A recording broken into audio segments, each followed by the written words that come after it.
Hello and welcome to Mediumship Sparks. I'm your host, Noelle Deane. Whether you're looking to be sparked or the spark has already found you, welcome to today's show. So here's my disclaimer. The information presented on the podcast is educational in nature and is provided only as general information and is not medical or psychological advice, nor is it a substitute for seeking licensed healthcare services. I just recently saw a recording of Daryl Anka, who channels the entity Bashar, whom I follow on Instagram. I appreciate the Bashar messages because they always seem very simple, and I appreciate simplicity. It's easy to remember. One that I heard is coming to mind where he's saying that you can interpret everything that happens in life as for your good. Even if it seems like a negative experience, if you use it as a positive experience, you're still learning from it and it's still serving you. I've heard this type of message through him before. And the point is, regardless of how it comes across, use it for your benefit to make your life better. The universe really does conspire for your good. And certainly for your growth. Okay. Anything else about those things? Okay. Okay, so now, and the Cancer Collective continues, we are picky. We finger through the list of people to see who might benefit most from this. And they're showing, again, like turning somebody over, and they're using the term flip-siding people, and how much of a positive impact that can make on their lives. And they're even showing the contrast of somebody who does, let's say, transition because of their experience with cancer, and the people around them were there to learn particular lessons from the witnessing and observing of that, the caretaking of that experience. And they're showing a woman who looks like somebody who would be on hospice care. Like, she looks like she's very close to leaving her body, and she looks very uncomfortable, and that she'd been suffering. Her coloring is different. She obviously has no hair, and she has a scarf on her head. Her lips are very pale. Oof. Yeah, I can really feel that energy, that she's just not really in her body so much anymore, and she really is ready to leave. And I guess they're adding a lighthearted component of, please vacate the premises. We promised we would give you relief, and here it comes. And then they show that person who has stepped out of their body, and now they are crossed over and they are being greeted by their loved ones. They're showing this woman, and I feel like I should share, she looks like she's maybe a 60-something-year-old, seemingly Caucasian woman. And they show people's hands reaching towards her as they're greeting her and helping her up in some way on the other side. Whew. Big confirmation chills on that one. Then they congratulate her because she had an intense fear of pain. And the life lesson that she came for was that she can still tolerate the discomfort of knowing she's leaving soon, her body's metabolism breaking down, and still being able to love herself and not be mad or angry with her body. The Cancer Collective continues, and that was her greatest life lesson.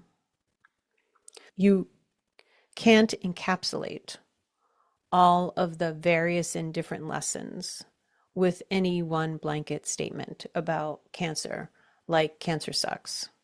Yes, the experience sucks. We completely agree with you and everybody else who talks like that. They're reminding us that how our food is treated and our environment is treated, that there are many environmental factors that contribute to many of us getting cancer. The Cancer Collective continues, and that is also part of what we asked for, was to have a price we paid so big that it may force us to change, to turn the tide. But it's hard to get with the greed that businesses may have. It feels nearly impossible to make those changes. And that's why some people live, they're using the term off the grid. because they want to be disconnected from society. And that's not the best answer for everyone. But some are driven to do that and take these actions. And then they experience self-sufficiency in major and minor ways that they didn't expect. And they feel a sense of self-efficacy because of that. And the Cancer Collective continues, and they're showing a community of people who are living that way, who really help each other. And they showing the term cross harvest and sharing resources. So you see again, a community-based benefit is happening from those experiences. The fear of death can also be dealt with. Not that we want people begging for it. That's silly and not the point. We're not engaged to make people suffer and laugh at them. We know it's hard. We feel compassion for them and empathy for their circumstances and their family and family members and friends, because they suffer alongside the person in the pool of physical suffering. And it's not easy for anyone. And it's again a reminder of life here is finite, and we will all have some reason or cause to leave, whether a body accident that creates irreparable damage or circumstances too intense to benefit from being here anymore. And it seems the world collapses and collides around us. The Cancer Collective continues, we were created to encourage stillness, reflectiveness, a sense of purpose. And they're bringing up somebody who knows they have a finite amount of time and counting down their time. And they've learned to make every day count. And that was part of their purpose, to not waste time, not be frivolous with such a precious resource on this side of the veil. On his time or her time, we still make available our positive resources, recovery, stopping the process, eliminating the progression through medication and meditation and stillness practices, not having the need for a major change in the way that you once did, because you banked on and bargained on having this plan B. Now, will you need a plan C in the future? And this is not a measure of, are you living right, or else there's consequences and punishment.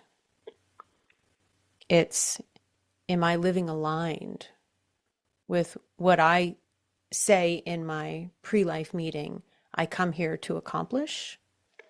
As an alone person, a part of a community, a collection of souls that came together for a particular reason. I want to go back home. I want to stay longer. There's always a dilemma.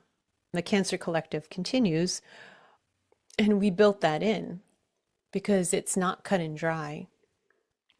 It's not easy peasy lemon squeezy. There we go, we're done. It's so much bigger than that. If you have several thousand lives that you've lived, or several hundred, or 15 to 17, you came with an expressed purpose, and we want to support your purpose. So we are here to serve you in that way. Now, are we here to serve you only as part of the collective consciousness? Okay. What else do you think people would really want to know from you? Really? They're saying we're not as scary as you think. Okay, and they're continuing. There are many instances and occurrences of speculation of cancer that can also help turn somebody around. But we hope, and that hope still remains, that we eventually become a positive part of the lives we've touched. Because even though the treatment seems worse than the disease, there is treatment. Many people have broken their backs over finding these treatments because they wanted to save other people, mainly because they lost those that they love. And that was part of their purpose, was to work selflessly to support and care for others. And that's a beautiful mission as well. The Cancer Collective continues. We truly, sincerely hope that you can take from this lesson the idea that we are here as part of the universe, conspiring for your best, not just for what's good, but truly for your best. And so you can call upon us and ask us, where am I unaligned with myself? Why might you take this opportunity to come in and support and show me the magic of transformation in this life, bigger than I might have expected or even wanted, but would really improve my circumstances and those that I affect?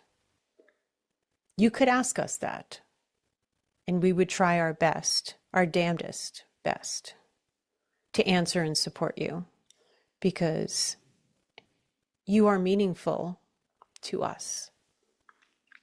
Every single one of you means something special to us, to all of us, not just us as the Cancer Collective, not just Noelle sitting here hoping you're listening, to everybody. And we can't diminish the pain and suffering that comes along with our experience as we impact people's lives.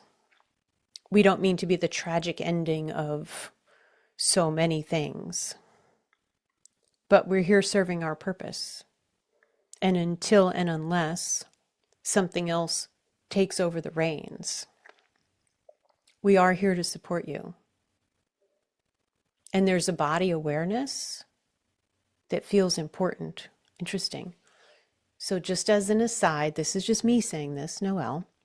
So as I was sitting at this desk a few hours ago, I was hearing some noise in my house, and I can really be pretty unaware of things and not as responsive as I should be.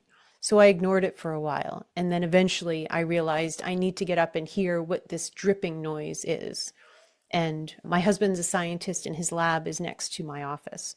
So I thought it was coming from that area, but I wasn't sure what it was, and it was an unusual sound. So I eventually decided to go in. I needed to look at this, and we're actually experiencing a leak in our house. I turned off the water, but this is the fourth leak we've had in our house. And what feels significant about bringing that up is the idea of like body awareness. And they're using that as an analogy of, I don't know if there were things we could have done to prevent probably, maybe, any of these leaks from happening. We've had several. But here I am sitting right here letting that go, just like a lot of times we do that with our body. We notice something changes and we don't speak to someone about it. We don't speak to our own bodies about it. We lack this body awareness that's trying to communicate with us. And I have been sitting with the idea of like the partnership that we have with our bodies and diving into that a bit more.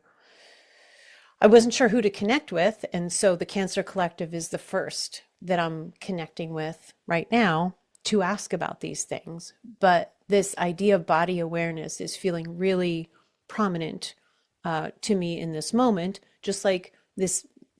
There's a sort of an analogy of like house awareness or even our physical environment awareness. And when we're not really paying attention, they're using the word when we're detached. These things can happen easily. So part of it is also the life lesson of pay attention to what's happening inside of you, emotionally, spiritually, physically, because these things matter. Because there's a tuning in and paying attention that you need to have. They're talking to all of us. The Cancer Collective continues. So the life lesson is there are so many life lessons to be gotten while you're still standing on this earth. And none is less or more important than the other because they all add on to each other's. Yours support mine, mine can support yours, theirs can support all of ours at times when we pay attention. And letting things go, acting willy-nilly about surprises.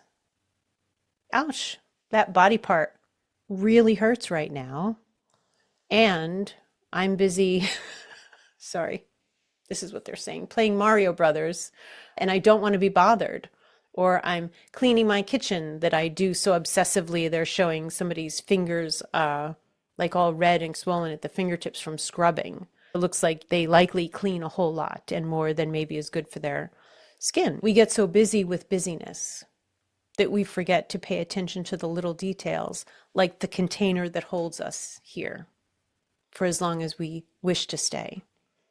And also supporting others to be less oblivious about their physical experiences, because maybe there are dietary changes that would be good for the whole planet. Maybe there's an awareness. They're showing somebody who decides to start getting vegetables from like a local farmer or a local grower, and they develop a rapport and a friendship and things bloom and blossom from there. They're saying, but it's a change of pace. The Cancer Collective continues.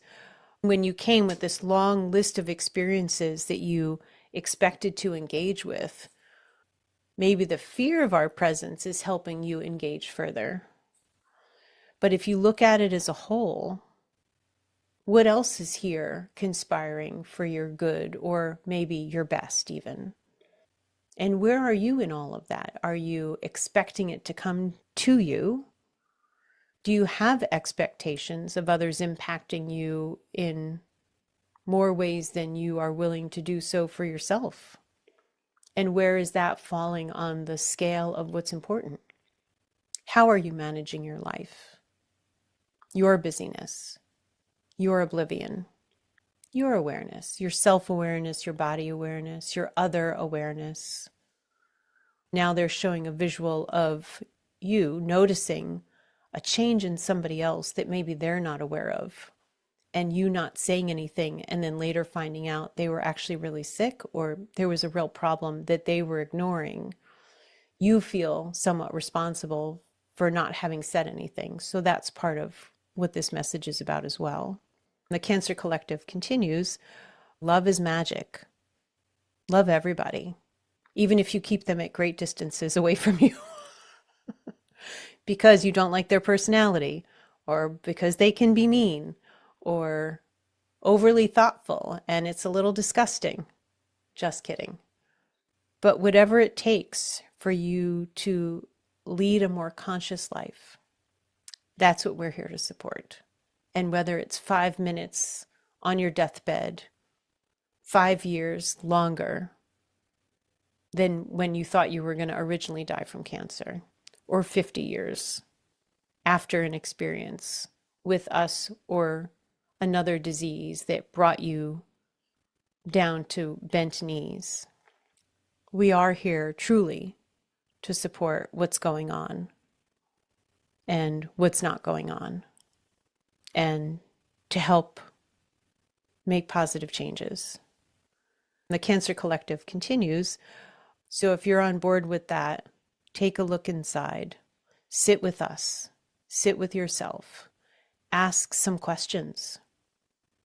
Please be advised that curiosity may tell you to make some changes you're not ready to make.